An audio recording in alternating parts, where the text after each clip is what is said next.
There is a moment when someone tries to provoke you, insult you, challenge you, or drag you into an argument.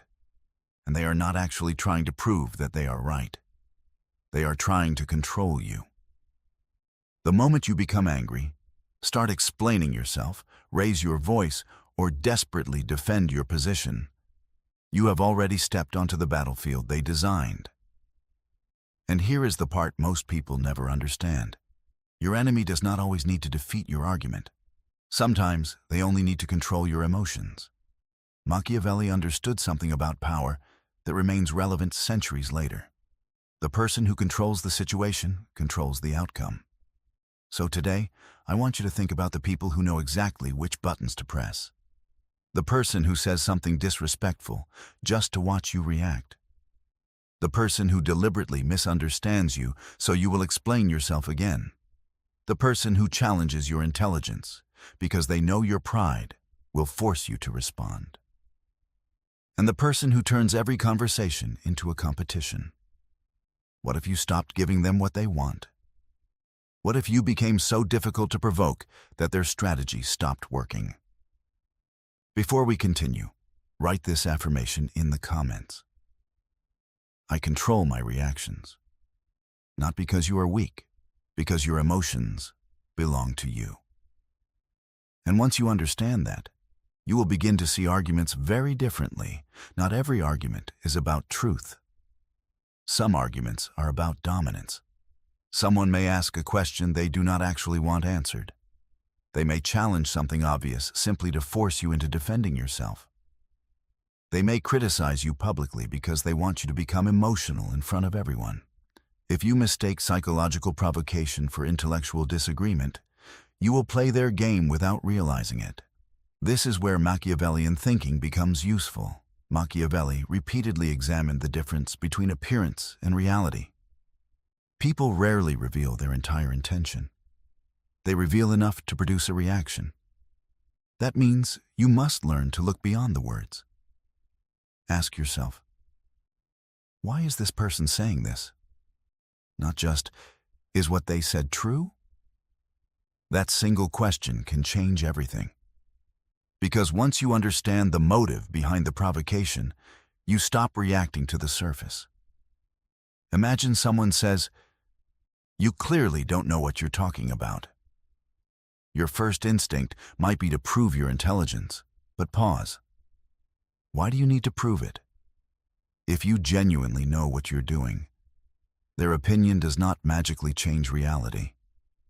And if you rush to defend yourself, you have allowed them to choose the battlefield.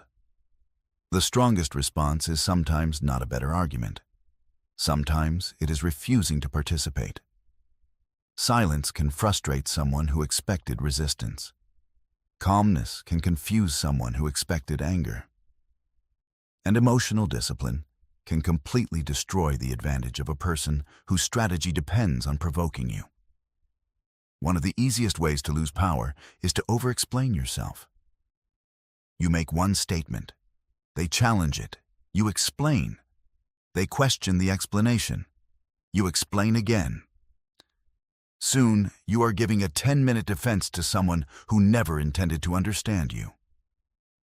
This is where many people become trapped. They think, if I just explain it correctly, they will finally understand. But what if understanding was never the goal? Some people do not ask questions because they want information. They ask questions because they want access to your emotions. Every explanation gives them another detail to attack. Every justification gives them another sentence to reinterpret. Every defensive reaction gives them evidence that they have found something that matters to you. This does not mean you should never explain yourself. It means you should recognize when explanation has become submission. There is a difference between communicating and defending your existence. You can say what you mean once. You can clarify when necessary. But you do not need to stand before everyone and plead your case. Machiavellian strategy begins with recognizing that attention is a resource. Do not spend unlimited attention on people who contribute nothing to your objective. Your enemy may want a conversation. Your discipline may require silence. Choose discipline. Every person has emotional territory. Some people are comfortable yelling. Some are comfortable insulting. Some are comfortable creating chaos. Some are comfortable making everything personal. If you enter their environment and try to defeat them using their rules, they already have an advantage. A person who lives in constant conflict may be far more experienced at conflict than you are. So don't compete there. Change the battlefield. If they become emotional, become calm. If they become loud, become precise. If they become insulting, become distant. If they demand an immediate reaction, slow down. This is psychological positioning. You are refusing to allow another person to determine your emotional speed. And that matters because speed creates mistakes. When you react instantly, you often reveal too much. Your anger reveals what matters. Your defensiveness reveals insecurity. Your urgency reveals fear. Your excessive explanations reveal where you feel vulnerable. But when you slow down, you create space between stimulus and response. And inside that space is power. The person who can pause before reacting is often the person who can see the situation more clearly. You don't need to win every exchange. You need to avoid losing control of yourself. This is one of the most uncomfortable lessons in strategic thinking. You do not always need to correct someone. You do not always need the last word. You do not always need to expose their mistake. Sometimes, allowing someone to believe they have won costs you nothing. Your ego will resist this. Your ego will say, correct them. Show them they're wrong. Don't let them disrespect you. But ask yourself something more important. What outcome do I actually want? If your goal is success, peace, influence, or long-term advantage, winning a pointless argument may be completely irrelevant. A person can win an argument and lose their reputation. They can prove someone wrong and destroy a relationship. They can embarrass an opponent and reveal their own insecurity. The intelligent person does not confuse victory with noise. Sometimes the greatest strategic move is allowing someone to walk away believing they won while you continue moving towards your objective. Let them talk. Let them celebrate. Let them underestimate you. You do not need applause for a strategy that is still working. One of the simplest psychological weapons available to you is the pause. Someone says something provocative. Don't answer immediately. Pause. Take a breath. Look at them. Think. This tiny delay changes the dynamic. Why? Because the other person expects a predictable response. They expect anger. They expect defense. They expect excuses. They expect you to fight. But when nothing happens, their script breaks. The pause gives you something priceless. Choice. You are no longer reacting. You are deciding. And there is a major difference between those two states. Reaction belongs to the person who triggered you. Response belongs to you. If someone says something insulting, you might simply ask, "What makes you say that?" Now the burden shifts. They expected you to defend yourself. Instead, they have to explain themselves. Or perhaps you say nothing. Silence forces the other person to sit with their own words. This is why emotional stillness can feel so powerful. You are not giving the aggressor the emotional reward they came looking for. And eventually they learn something. Provoking you is no longer profitable. People study reactions. They notice what makes you angry, what makes you nervous, what makes you defensive, and which subjects instantly change your behavior. They may not consciously analyze every reaction, but they remember patterns. And once someone understands your emotional pressure points, they can use them whenever they want. This is why emotional self-awareness is essential. You need to know your own triggers before someone else learns how to use them. Ask yourself, what criticism makes me immediately defensive? What kind of disrespect makes me lose control? Whose approval do I secretly crave? What accusation makes me desperate to prove myself? What words instantly make me feel the need to fight back? These questions are uncomfortable because they force you to look at the places where your emotions are easiest to control. But having emotional triggers does not make you weak. Being unaware of them does. Your enemy can only control the button you repeatedly allow them to press. Imagine someone insults your intelligence. If you immediately launch into a detailed explanation of your achievements, they have learned something. They now know that your intelligence is connected to your sense of worth. Next time, they may press the same button. Instead, pause. You do not have to prove anything. A calm response can be as simple as, "That's your opinion." Then move on. The goal is not to become cold or emotionless. The goal is to become emotionally sovereign. You can feel anger without surrendering your judgment. You can feel insulted without becoming defensive.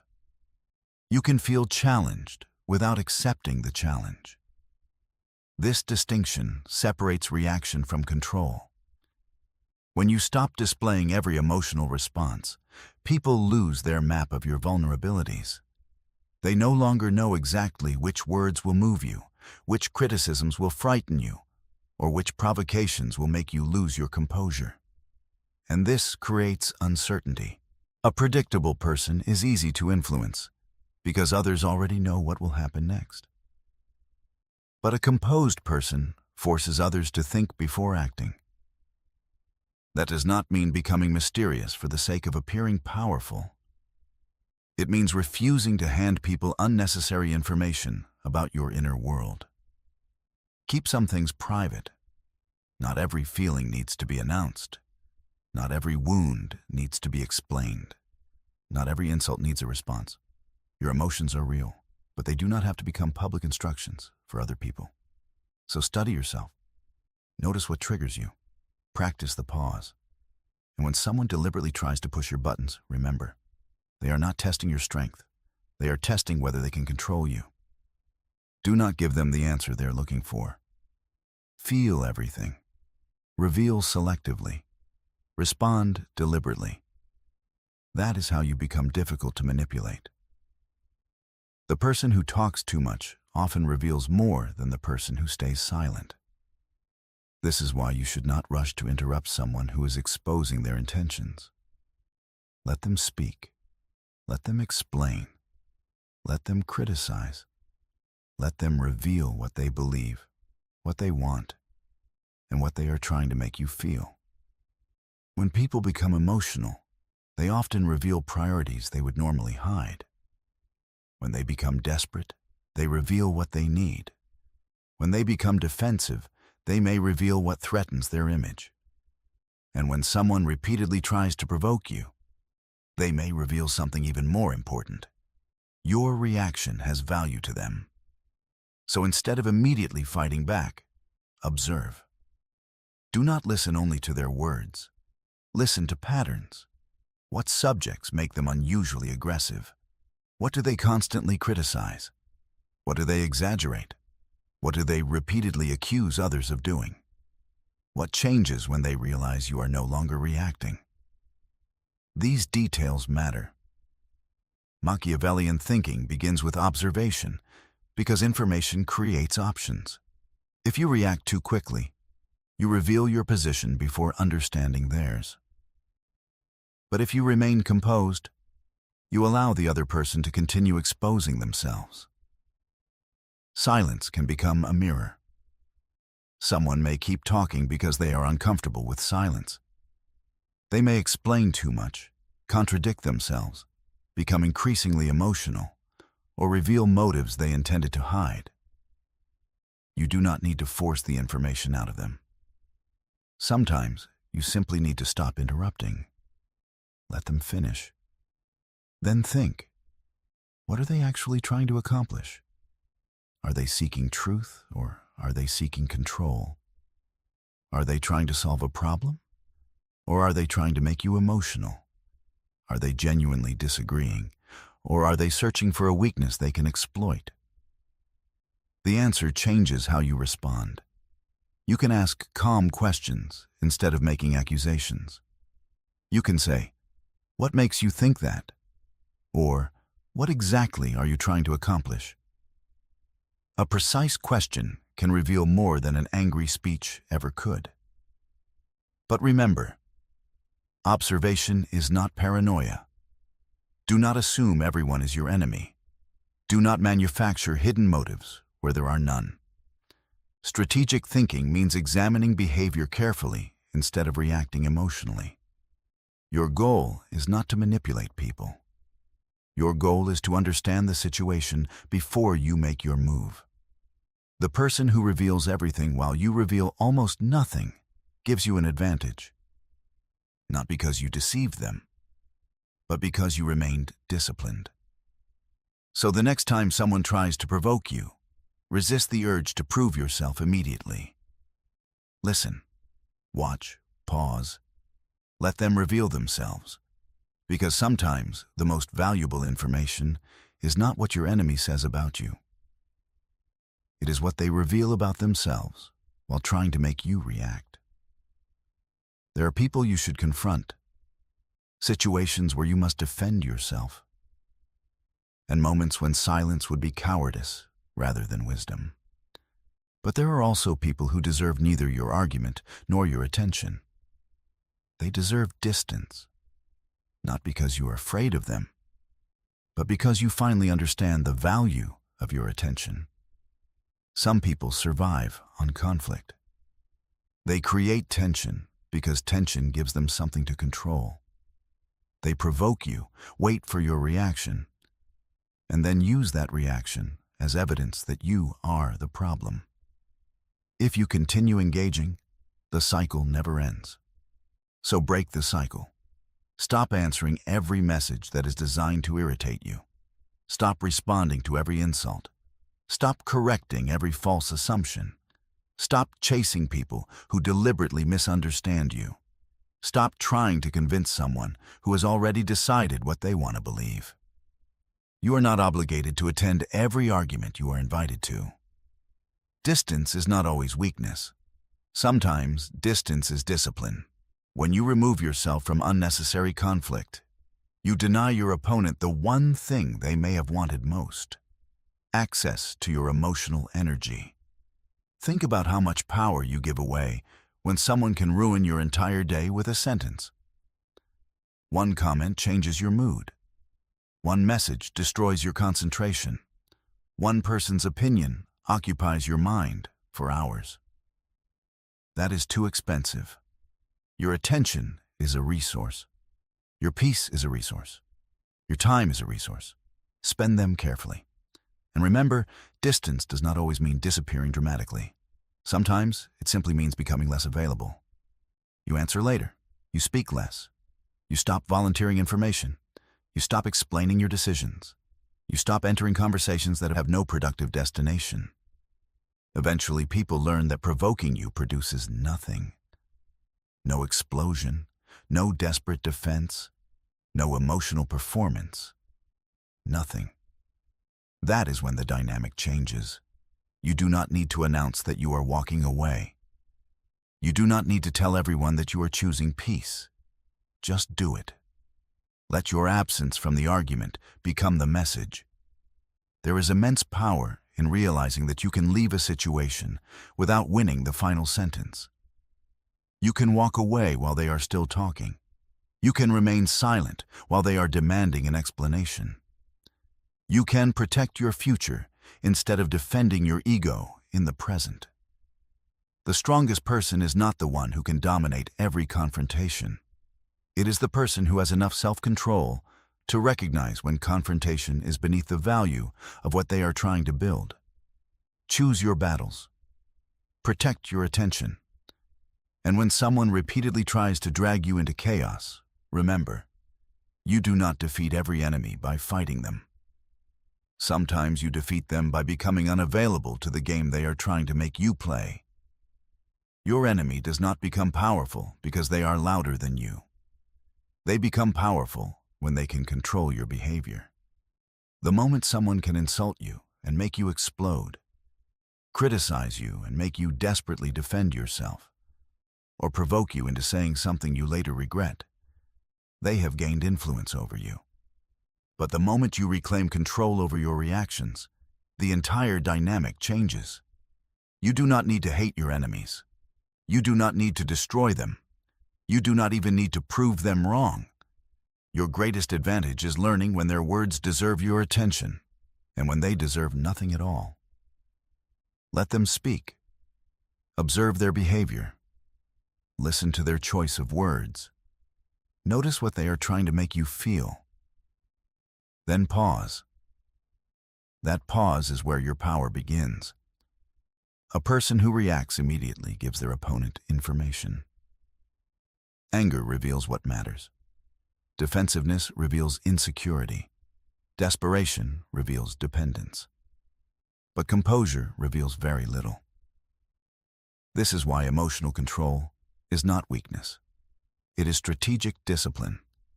You can be angry without becoming reckless. You can be insulted without becoming defensive. You can disagree without becoming hostile. You can walk away without feeling defeated. Not every battle deserves your energy. Not every accusation deserves an answer. Not every enemy deserves access to your attention. Sometimes the most intelligent victory is refusing to participate in a game designed to make you lose your composure. Let them believe they won the argument, if that is what they need. Let them talk. Let them misunderstand you. Let them underestimate you. You have nothing to prove to someone committed to seeing you through a distorted lens. Your objective is not to win every conversation. Your objective is to remain in control of yourself. Because once you control yourself, other people have far fewer ways to control you. So the next time someone tries to drag you into an argument, remember this. You do not have to accept every invitation to battle. You can pause. You can remain silent. You can ask one precise question. You can leave. You can choose the response that serves your future instead of the emotion of the moment. That is real power. The person who must react to everything is not free. The person who can choose whether to react is. So stop fighting every enemy. Stop wasting your strength proving yourself. Stop allowing other people's chaos to become your chaos. Protect your peace. Guard your emotions. Observe more than you reveal. And choose your battles with intention. They may be trying to win a conversation. You are building something far more important. Control over your own life. Do not fight every enemy. Outsmart the game. Now, make that commitment publicly. Write this affirmation in the comments. I control my reactions, choose my battles, and never let others control my peace. Let it be more than a comment. Let it become a standard you live by.